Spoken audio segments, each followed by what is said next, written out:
Good morning friends, to the point में आप सभी का स्वागत है। आई होप आपकी स्टडीज़ अच्छी चल रही होंगी। इकोनॉमीज़ के वीडियो को आप अच्छे से देख रहे होंगे। कुछ क्लैरिटी भी मैं उम्मीद करती हूँ आपके इकोनॉमी के कॉन्सेप्ट्स में आई होगी।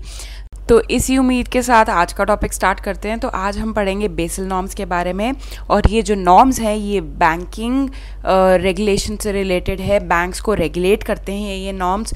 आइए अब डिटेल में देखते हैं कि बेसल नॉर्म्स हैं क्या।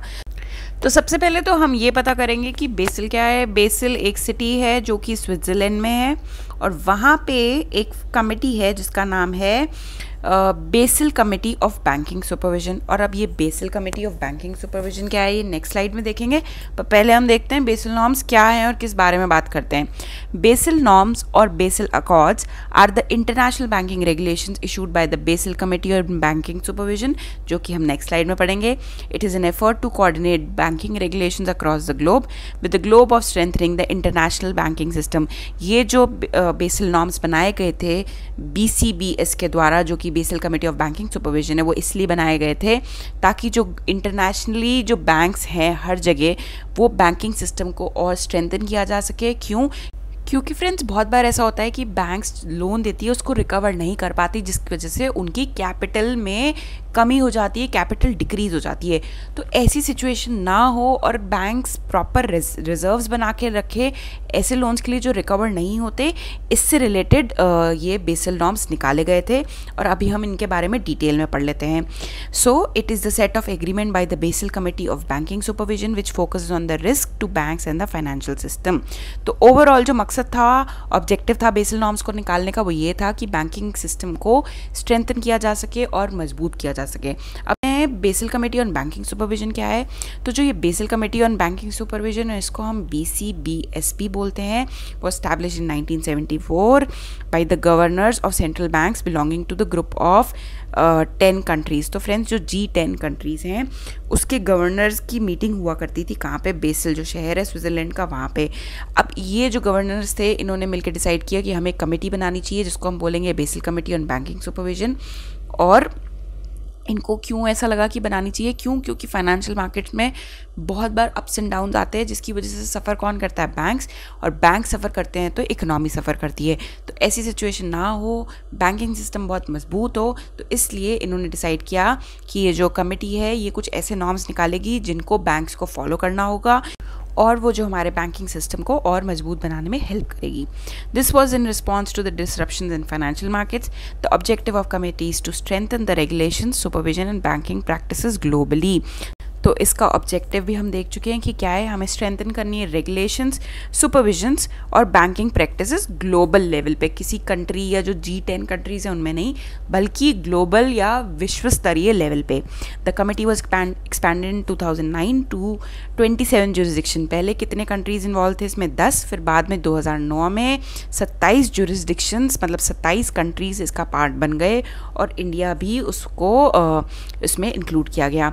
In this the Indian context, RBI is overseeing the implementation of Basel III norms। तो इंडिया में Basel III norms या Basel norms कौन इम्प्लीमेंट करता है, और उसके इम्प्लीमेंटेशन का जिम्मा किस पे है, हमारे सेंट्रल बैंक पे, जो कि है RBI।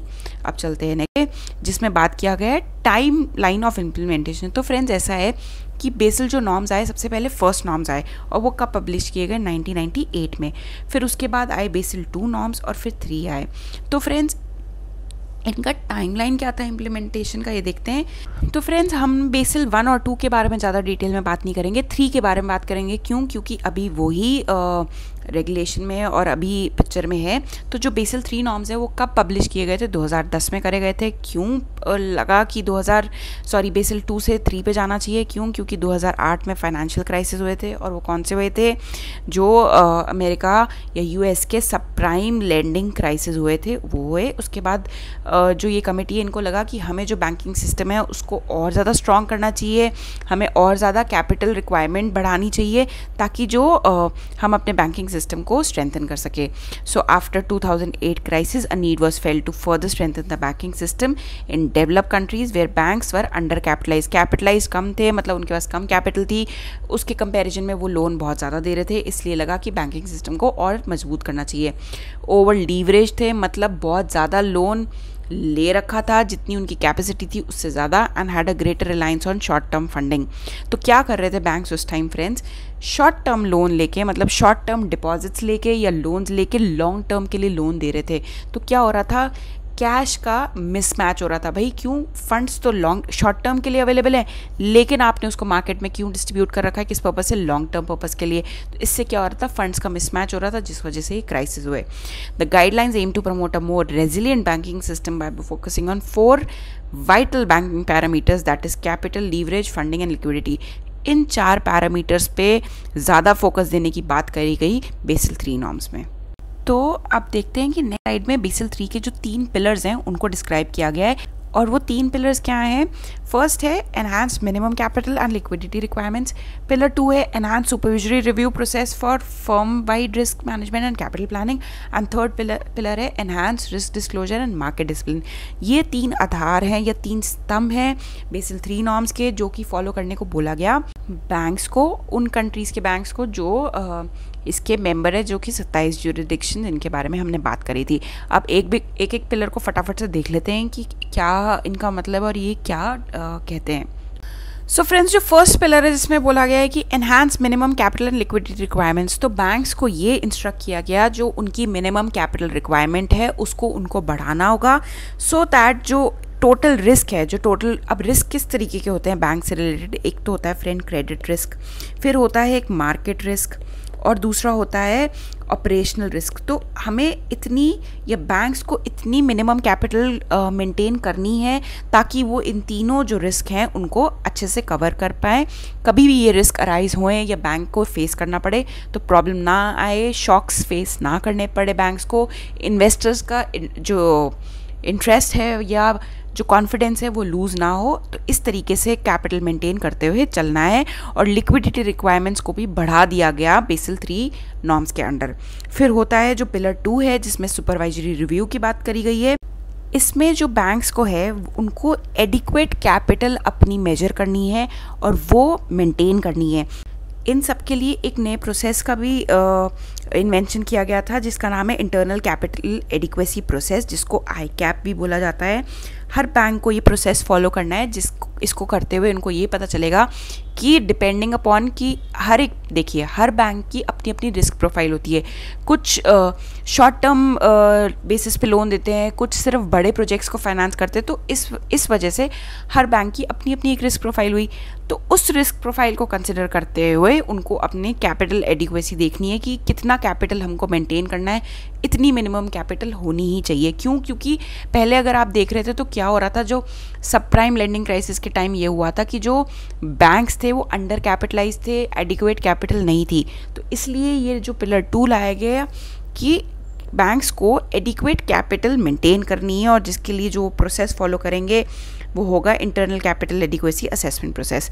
और जो अब लास्ट पिलर है जिसमें enhanced risk disclosure and market discipline, ये इसलिए लाया गया था सो दैट मोर ट्रांसपेरेंसी बढ़े। सबसे पहले तो ट्रांसपेरेंसी बहुत ज़रूरी है। देखिए फ्रेंड्स, अगर ट्रांसपेरेंसी नहीं होगी तो इन्वेस्टर्स का जो कॉन्फिडेंस है वो धीरे धीरे वो लूज़ कर जाएंगे, फंडिंग नहीं मिलेगी, इन्वेस्टर्स नहीं मिलेंगे। तो इसलिए मार्केट डिसिप्लिन को फॉलो करना बहुत ज़रूरी हो चुका था बैंक्स के लिए, और इसीलिए इसको थर्ड पिलर बनाया गया बेसल 3 का। सो फ्रेंड्स, ये हो गए हमारे 3 पिलर्स बेसल 3 के। बेसल 1 में भी पिलर्स थे, 2 में भी, लेकिन हमें वो जानने की ज़रूरत नहीं है।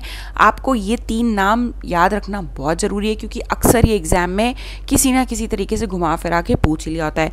इसमें डिटेल्स, इसके सब पार्ट्स भी हैं, लेकिन एज ऑफ नाउ हमें जानने की ज़रूरत नहीं है। All you have to remember is ये 3 पिलर्स कौन से हैं बेसल 3 के। अब फ्रेंड्स, नेक्स्ट क्वेश्चन ये अराइज हो है कि इंडिया में अभी कौन से बेसल नॉर्म्स का पालन किया जाता है, कौन से नॉर्म्स को फॉलो किया जाता है, बेसल 1, 2 या 3। तो आपको बहुत ही ऑब्वियस ही बात है, आपको लगेगा कि बेसल 3 फॉलो होते होंगे। फ्रेंड्स नहीं, अभी इंडिया में बेसल 2 ही चल रहा है।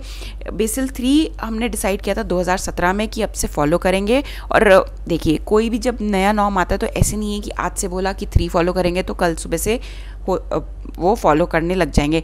फ्रेंड्स, ये बातें जो होती है ये ट्रिलियंस ऑफ रुपीज़ में होती है। ऐसा नहीं है कि बैंक को बोला आप अपनी कैपिटल बढ़ा दीजिए, अब बेसल 3 के अकॉर्डिंग कर दीजिए तो वो अचानक से ले आएंगे। बहुत टाइम लगता है इसमें, बहुत टाइम चाहिए होता है चीज़ों को अरेंज करने के लिए। इसलिए कुछ टाइमलाइन दी जाती है इनको कि इस टाइम फ्रेम में आपको ये फॉलो करना है या इतनी अपनी कैपिटल बढ़ानी है। तो टाइमलाइन दी गई थी कि बैंक्स को कि आप बेसल 3 नॉर्म्स को फॉलो करेंगे, बट उसको डिले कर दिया गया 2020 में। क्योंकि हमारे देश में क्या हुआ, कोरोना वायरस आ गया, लॉकडाउन लग गए, बैंक्स में बहुत फिर से एनपीए बढ़ने लग गए, बैंक्स में लोन डिफ़ॉल्टिंग बहुत ज़्यादा बढ़ गई। तो इसलिए डिसाइड किया गया आरबीआई द्वारा कि जो इम्प्लीमेंटेशन की टाइमलाइन है उसको हम बढ़ा के जो लिमिट है जनवरी 1, 2023 तक कर देंगे। उसके बाद बैंक्स को, हर बैंक जो है हमारे देश का, उसको ये फॉलो करना ही होगा। लेकिन टाइमलाइन जो दे दी, इतना टाइम दे दिया कि तब तक आप अपने अरेंजमेंट्स कर लीजिए, क्योंकि जनवरी 1, 2023 से बेसल 3 नॉर्म्स एप्लीकेबल होंगे इंडिया के हर बैंक पे। तो फ्रेंड्स, ये था बेसल नॉर्म्स के बारे में। हमने basal committee on banking supervision को भी कवर कर लिया। बेसल क्या है? एक सिटी है स्विट्ज़रलैंड में जहाँ पे एक मीटिंग हुई थी, जहाँ पे जो G10 कंट्रीज़ हैं उनके गवर्नर्स डिसाइड किया था कि मिलके हमें कुछ नॉर्म्स निकालने चाहिए। तो ये तो हो गया बेसल नॉर्म्स के बारे में।